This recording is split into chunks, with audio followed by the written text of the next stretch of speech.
kuna siku nitapelekwa kanisani, kuna siku nitanyang'anya kila kitu, kuna siku nitapigwa. God never told me that. Bwana Yesu asifiwe. Wewe unanisikiliza, sikufichi, kuna wakati majaribu itakuja. Kama yashakuja, shukuru Mungu. Ni kama hajakuja, yatakuja. Hakuna Mkristo yeyote, hata mama ukimuuliza hajafika maana alifika kwa huduma, amepitia mambo mazito. Nilipofika nikamwambia Mungu, let me live. Kama nikuhubiri, kwanza nimekujua na maskari nikiwa crusade. Ninasema shetani ni mwizi, muuaji, mharibifu, Yesu amedhihirishwa kwa wote. Halafu naambia wewe ndio Gilbert, twende kwa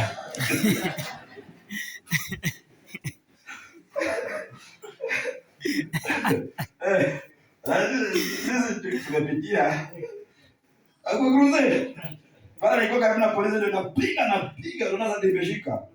Labda kuna kiscript anapendanga Yesu amedhihirishwa. Unakuja kazi za shetani. Ndio Gilbert, sawa kuja.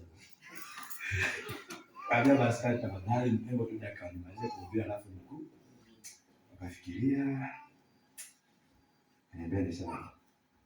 Kama ila kuhubiri na kesa natetemeka. Naweza kuhubiri nikapeana nyombo zingine kwa haya nikapeana nikarudisha. Nikapigwa simu kama 20. We are coming for you. Pako anambia nyumba yangu. We are coming pia hakuna haja ya just come. Nikaenda.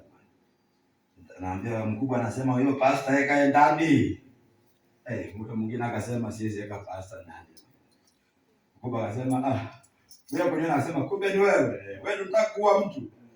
Mimi bwana. Akasema wewe kaa hapa kwanza tuone story ni kama umeelewa. Ataenda nikam. Kilichoniokoa ni